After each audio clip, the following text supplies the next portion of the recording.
दोस्तों, उत्तर प्रदेश के ज़िले में एक चौधरी साहब के पास 4 ईंटें भट्टे होते हैं।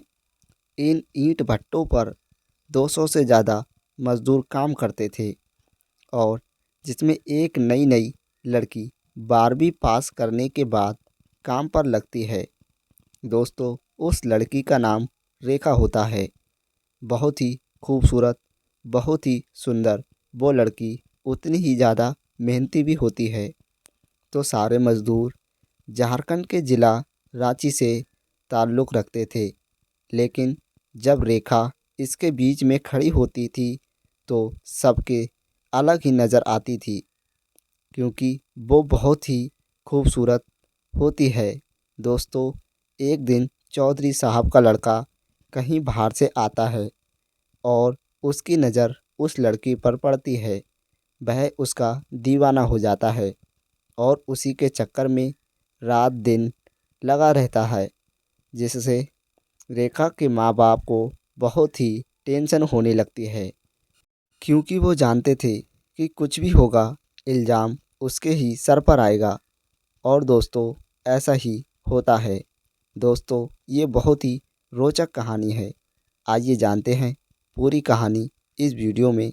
लेकिन वीडियो में आगे बढ़ने से पहले बस वही रिक्वेस्ट कि आप वीडियो को लाइक कर दीजिए, चैनल को भी सब्सक्राइब कर लीजिए ताकि मेरा हौसला बढ़ता रहे। दोस्तों, जो चौधरी साहब थे उनका नाम अशोक कुमार होता है। 4 भट्टे के अलावा उसके पास 200-400 बीघा ज़मीन होता है। पूरे इलाके में उसका रुतबा था, उसका नाम था, मान सम्मान था, सब कुछ था उसके पास। परिवार में 4 लोग थे, पति पत्नी के अलावा एक बेटा और एक बेटी। एमबीए की पढ़ाई कर रही थी। बेटा जो है वह बीटेक की पढ़ाई कर रहा था। उसका नाम हर्षवर्धन होता है।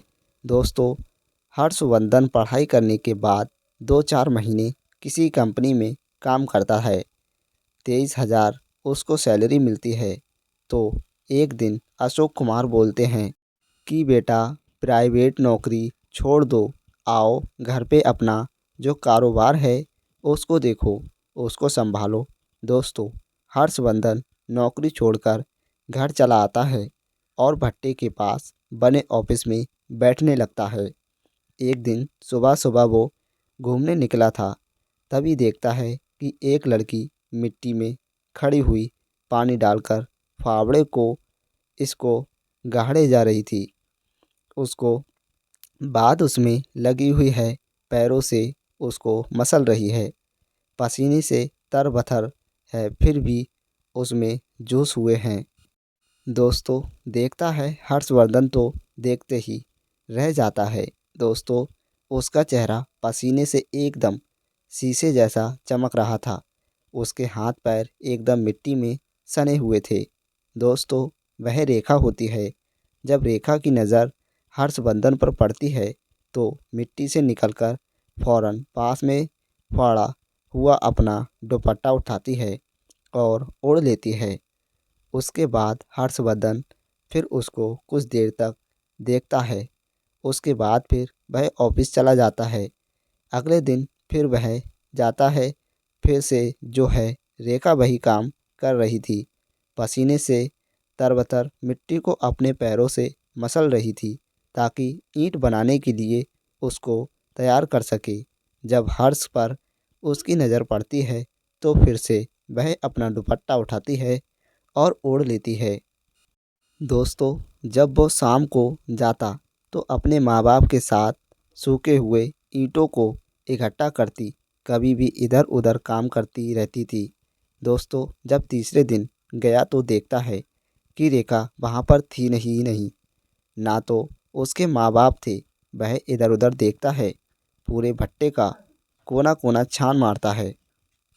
वहाँ पर जाता है जहाँ पर वो लोग अपना खाना बनाते खाते रहते थे, लेकिन उसको वह लड़की कहीं दिखाई नहीं देती। थक हार कर पसीने से लथपथ होकर ऑफिस आता है, सोफे पर धड़ाम से गिर जाता है। उसके बाद एसी ऑन कर देता है और फिर बैठा चलाता है। कुछ देर बाद फिर जाता है, फिर शाम को जाता है। दोस्तों, एक हफ्ते तक वो वहाँ पर चक्कर लगाता रहता, लेकिन ना तो रेखा भी थी, ना तो उसके माँ बाप थे।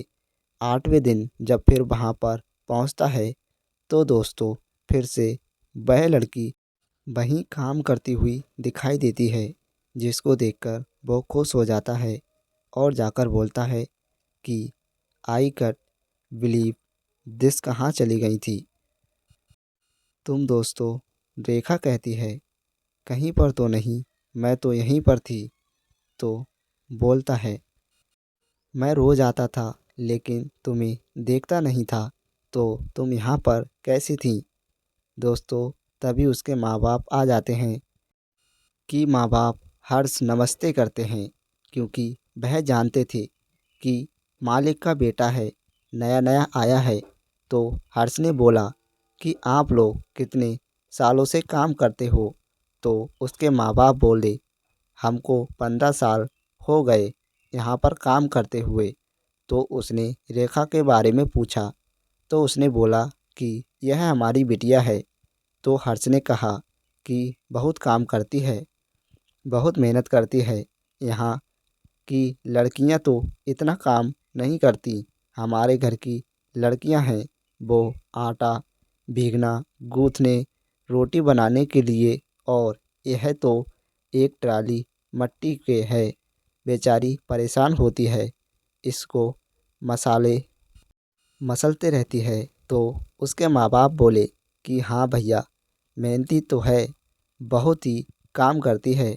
तो उसने बोला कि उसकी लड़की तो बड़ी अच्छी है। दोस्तों, आज की जो कहानी है वह कुछ इतनी ही है, और इससे आगे की कहानी सुनने के लिए हमारे चैनल को अभी तक सब्सक्राइब नहीं किया है तो सब्सक्राइब करके बेल आइकन को प्रेस कर दीजिए, और वीडियो को लाइक करके शेयर भी कर दीजिए। तो मिलते हैं नेक्स्ट वीडियो में, तब तक के लिए जय हिंद, वंदे मातरम।